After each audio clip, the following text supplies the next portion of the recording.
저물었을 때에 아리마대의 부자 요셉이라 하는 사람이 왔으니 그도 예수의 제자라. 빌라도에게 가서 예수의 시체를 달라 하니 이에 빌라도가 내주라 명령하거늘 요셉이 시체를 가져다가 깨끗한 세마포로 싸서 바위 속에 판자기 새 무덤에 넣어두고 큰 돌을 굴려 무덤 문에 놓고 가니 거기 막달라 마리아와 다른 마리아가 무덤을 향하여 앉았더라. 그 이튿날은 준비일 다음 날이라 대제사장들과 바리새인들이 함께 빌라도에게 모여 이르되 주여 저 속이던 자가 살아있을 때에 말하되 내가 사흘 후에 다시 살아나리라 한 것을 우리가 기억하노니 그러므로 명령하여 그 무덤을 사흘까지 굳게 지키게 하소서. 그의 제자들이 와서 시체를 도둑질하여 가고 백성에게 말하되 그가 죽은 자 가운데서 살아났다 하면 후의 속임이 전보다 더 클까 하나이다 하니 빌라도가 이르되 너희에게 경비병이 있으니 가서 힘대로 굳게 지키라 하거늘 그들이 경비병과 함께 가서 돌을 임봉하고 무덤을 굳게 지키니라. 아멘. 초대교회는 헬레니즘 사상에서 나온 영지주의라는 이단이 많은 성도들을 미혹하는 그런 이단이 있었는데, 그 이단이 주장하는 것은 예수님이 이 땅에 육체로 오신 것이 아니고 그냥 이렇게 사람들의 눈에만 가짜로 이렇게 나타나서 활동하셨다. 그래서 이제 그걸 가현설이라고 합니다. 가현설. 예수님이 실제로 오신 게 아니다. 십자가에 못 박힌 것도 실제로 못 박힌 게 아니다. 그래서 사람들이 볼 때 못 박히는 것처럼 보였고 피 흘리는 것처럼 보였을 뿐이지 실제로 예수님이 육체로 오시지 않았다. 왜 그런 주장을 하냐면 이 영지주의 그 헬레니즘 사상에서는 신은 이 더러운 육체를 입고 올 수 없다, 이런 사상을 가지고 있습니다. 그래서 예수님이 신이신데 어떻게 이 더러운 육체로 오시냐, 그건 말이 안 된다. 그러니까 육체로 오신 것처럼 가짜로 이렇게 사람들에게 보여주면서 활동을 하신 것이다, 이렇게 주장을 했습니다.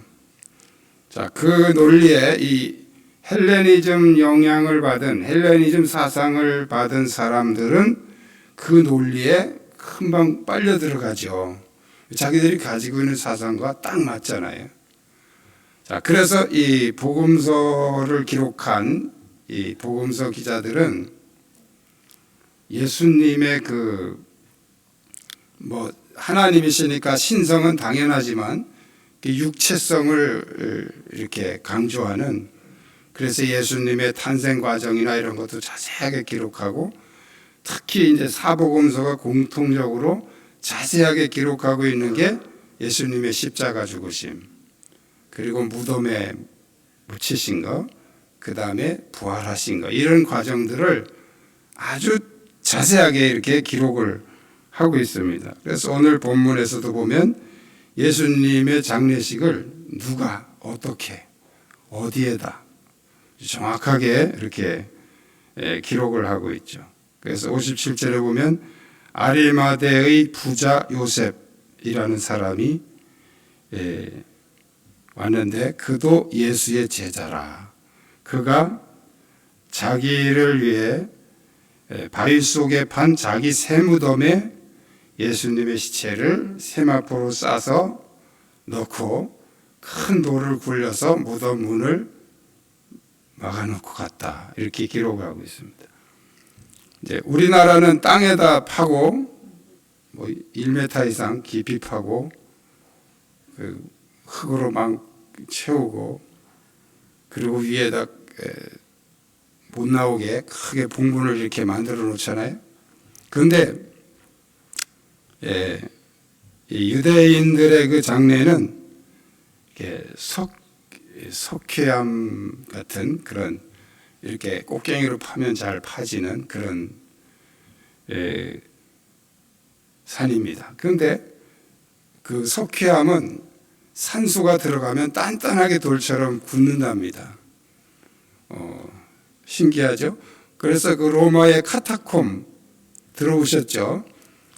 핍박이 너무 심하니까 이 그리스도인들이 땅속에 굴을 뚫고 들어가서 이렇게 살았는데 뭐 개미굴처럼 막 이렇게 뚫어놔서 로마 병사들이 들어와도 뭐 찾지도 못한답니다. 그런데 거기가 이렇게 석회암이에요. 그래서 구멍을 뚫으면 산소가 들어가면서 이 석회암이 단단하게 굳어가지고 무너지지 않는 거죠.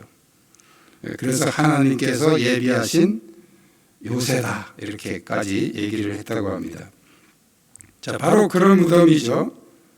그래서 오늘 본문에도 보면 그 아리마대 요셉이 자기 바위 속에 판 자기 새 무덤에 넣어두고 큰 돌을 굴려. 그러니까 이 바위가 바로 그런 석회암이에요. 그래서 팔 때는 이렇게 어느 정도 파지지만 막상 산소가 들어가면 단단하게 굳는 그런 석회암이죠. 그리고 앞에 큰 무덤, 큰 돌을 굴려서 막아놨다. 이렇게 설명을 하고 있습니다. 뭘 이렇게 자세하게 설명할까? 뭐 그냥 장사 지냈다 이래도 되는데 좀 전에 말씀드린 것처럼 예수님을 자꾸 부인을 하니까 이런 부분을 아주 자세하게 기록을 한 것이죠. 그래서 예수님의 죽음과 부활은 실제다. 이거를 역사적으로 이렇게 입증하는 그런 중요한 증거가 필요했던 거예요. 뭐 오늘날 우리들은 그냥 믿으니까 뭐 그렇게 구체적으로 안 해도 되지만 당시에 그 영지주의 사상을 받은 사람들에게는 이런 부분들이 굉장히 중요한 사안이었어요. 그래서 오늘 우리는 이 새 무덤을 둘러싼 세 부류의 증인들이 어떤 사람들이었는지 같이 살펴보려고 합니다. 한번 따라하시겠습니다. 충성스러운 제자들이 증인이었습니다. 아리마대 요셉은 57절에 보면 그도 예수의 제자라 이렇게 소개하고 있어요. 12제자가 있고 누가복음 10장에 보면 70인의 제자가 나옵니다. 그런데 70인만이 아니고 그 위에도 많은 예수님의 제자들이 있었어요. 내가 제자다 이런 말은 안 했지만 예수님을 따라다니면서 계속 말씀을 듣고 그러니까 우리가 복음서에 보면 예수님을 계속 따라다니는 수많은 무리들이 있었죠. 그 중에 많은 제자들이 있었던 거예요. 그 중에 하나가 바로 요셉이라는 아리마대 사람이었죠. 그는 부자였습니다. 어쩌면 그도 예수의 제자라 하는 말은 그가 그렇게 열렬한 제자는 아니었던 것 같아요. 부자인데 예수님의 진짜 제자가 되려면 예수님은 다 팔아 나눠주고 나를 따르라 이렇게 말씀하시는데 거기까지 못 간 것 같아요. 그래서 재산도 적당히 지키면서 적당히 예수님을 따라갔던 것 같죠. 어쩌면 예수님의 시체를 갖다 장사를 지낼 때 이 아리마대 요셉은 내가 제대로 예수님의 제자가 못 됐는데 이거라도 좀 하자는 어떤 보상 심리로 그렇게 했을 수도 있습니다. 그건 중요한 게 아니고요. 이 아리마대 요셉이라는 사람이 예수님의 시체를 갖다가 자기 무덤에다가 장례를 지냈다. 확실한 증인 한 사람을 마태는 얘기하고 있는 거죠. 그리고 마가복음에 보면 마가는 막달라 마리아와 요새의 어머니 마리아가 예수의 둔 곳을 지켜보더라. 예수님의 시체 둔 곳을 말합니다. 그렇게 기록하고 있고요. 누가복음에 보면 누가는 예수와 함께 온 여자들이 뒤를 따라 그 무덤과 그의 시체를 어떻게 두었는지 보았다. 이렇게 기록을 하고 있습니다. 자, 오늘 본문의 마태는 막달라 마리아와 다른 마리아도 무덤을 향해 앉아 있었다. 이렇게 증언하고 있죠. 마태가 이 두 여인의 이름만 기록한 이유는 율법에서 확실한 증거를 위해서 두 사람의 증인을 필요로 했기 때문이죠. 자기 이름을 걸고 또는 자기 목숨을 걸고 사실을 증언할 수 있는 이 두 사람만 확실한 두 증인만 있으면 율법에서는 어떤 죄든지 그걸 사실로 인정하고 거기에 대한 마땅한 형벌을 내리게 됩니다. 예수님의 시체는 슬그머니 안매장한 것이 아니고 바로 증인이 있었다는 거죠. 그래서 오늘 본문에서는 그 마태가 두 사람의 증인을 얘기하고 있어요. 정확하게 말하면 세 사람이죠. 아리마대 요셉, 그 다음에 마리아, 두 여인. 중요한 것은 마태가 이 여인들의 이름을, 또 이 아리마대 요셉의 이름을 공개했다는 거예요. 어떤 의미가 있을까요? 그것이 사실이라는 거죠. 이 사람의 이름을 공개한 것은, 증인의 이름을 공개한 것은 이게 사실이라는 거예요. 나중에 이 초대교회의 그 박해자들, 핍박자들이 이 두 여인을 거짓 증거했다고 재판할 수도 있어요. 그러나 이것은 사실이기 때문에 확실한 증인이다라는 것을 밝히기 위해서 이름을 밝히고 있는 것입니다. 예수님의 시체가 무덤에 장사됐다는 게 뭘 그렇게 중요하냐? 이것은 바로 그 다음에 예수님이 부활하셨다는 이 사건과 딱 연결이 되어 있어요. 죽었다는 사실이 증명이 안 되면 초대교회는 이제 많은 그런 이단들이, 좀 전에 말씀드린 것처럼 가현설 주장한 이단도 있지만, 또 어떤 이단은 그거 죽은 게 아니고 기절했다 깬 거다, 이렇게 또 헛소문을 내는 사람도 있었다고 합니다. 기절했다 깬 거다, 또 제자들이 훔쳐갔다, 이런저런, 우리가 사건 하나가 터지면 많은 그 이야기들이, 가짜 뉴스들이 돌아다니잖아요. 요즘에도 여러분들이 그 유튜브 조심하셔야 됩니다. 거기 가짜 뉴스가 너무 많이 돌아다녀요. 유튜브에. 사건 하나 터지면 거기에 대한 그 가짜 뉴스가 너무 많이 돌아다녀요. 그게 요즘 얘기가 아니고, 그때는 유튜브는 없었지만 이 사람들 입에서도 예수님의 이 십자가 죽음과 이 장례식에 대한 이런 부분들에 대해서 이런 가짜 뉴스들이 너무 많이 돌아다녔기 때문에, 그래서 이제 이 예수님의 죽으심에 대한 확실한 증언을 이 제자들이 아주 구체적으로 기록하고 있는 것입니다. 요한복음에 보면 요한은 니고데모 요한복음 3장에 보면 예수님에게 질문하러 왔던 그런 그 지도자층에 있는 사람이죠. 그 니고데모가 모략과 침향 섞은 그런 향유를 가지고 와서 아리마대 요셉과 함께 장사했다, 이렇게 기록하고 있어요. 니고데모까지도 사도 요한은 증인으로 기록하고 있는 것이죠. 우리가 부활의 증인이 되려면 먼저 예수님의 죽으심에 대한 증인이 되어야 된단 말이죠. 그래서 복음은 십자가와 부활이에요. 십자가와 부활. 우리 한번 따라 하실까요? 십자가와 부활. 복음의 핵심은 십자가와 부활이에요. 십자가 없으면 부활도 없는 거예요. 십자가가 있기 때문에 부활이 있는 것이죠. 여러분 모두가 이 복음의 증인 되시기를 축복합니다. 두 번째 증인은 따라하시겠습니다. 적대적인 종교 지도자들의 증인입니다. 그 당시에 대제사장과 바리새인들은 예수님에 대해서, 예수님을 십자가에 못 박을 정도로 그들은 예수님에 대해서 분노하고 있었죠.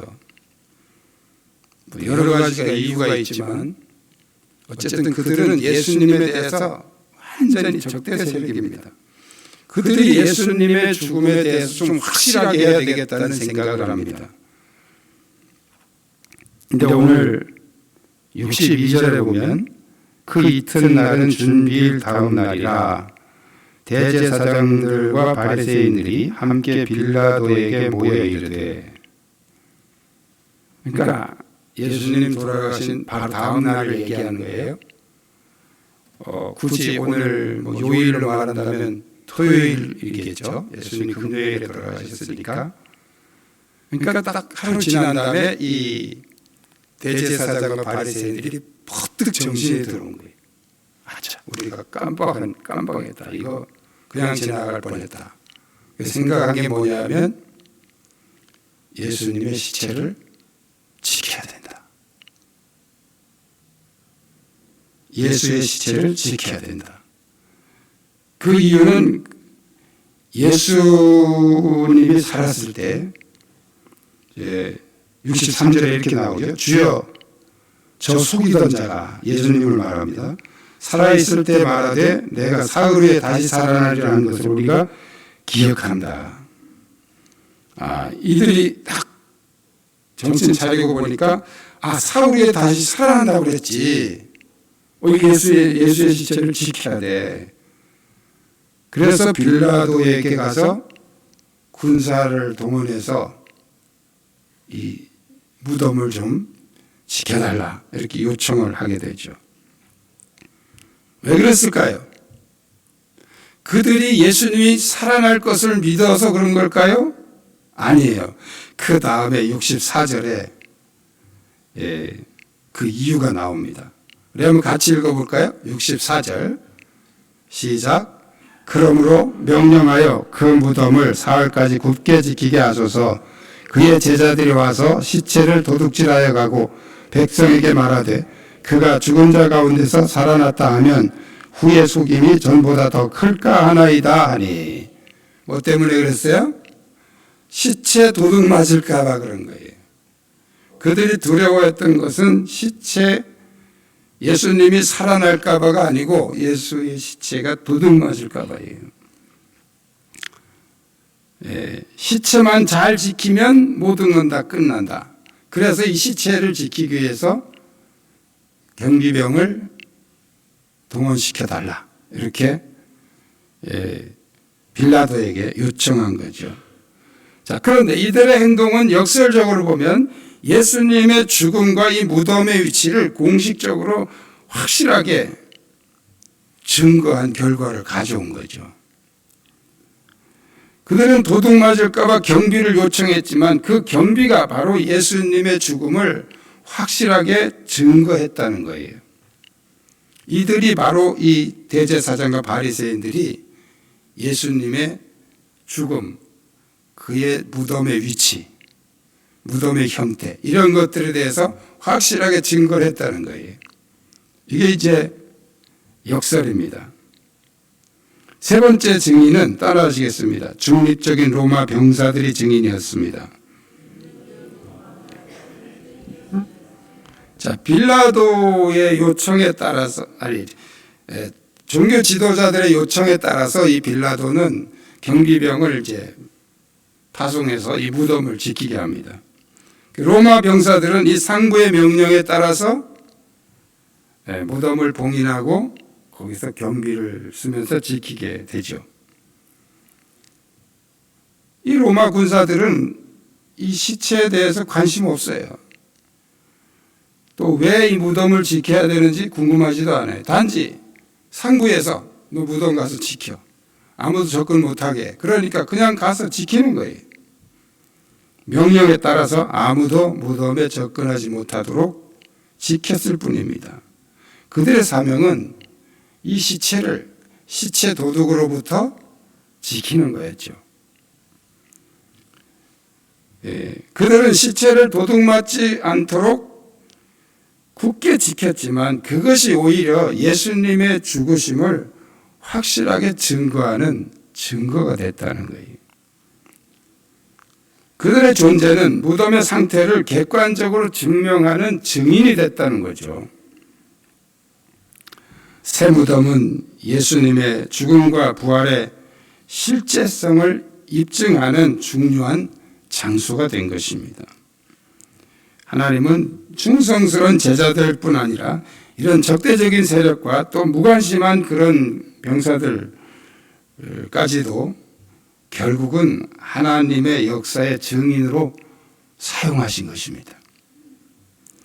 이를 통해서 우리는 예수님의 죽음과 부활이 역사적 사실이었다는 것을 확신할 수 있는 것이죠.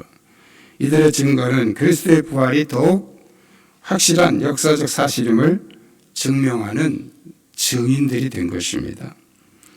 우리가 항상 구원의 은혜를 감사해야 하는 이유는 바로 이러한 하나님의 절대적인 은혜가 있었기 때문입니다. 이 절대적인 은혜 때문에 우리가 구원받게 된 것이죠. 그러니까 예수 그리스도의 그런 역사성을 증언하는 그런 도구로 사용한 것은 바로 제자들만이 아니었다는 거예요.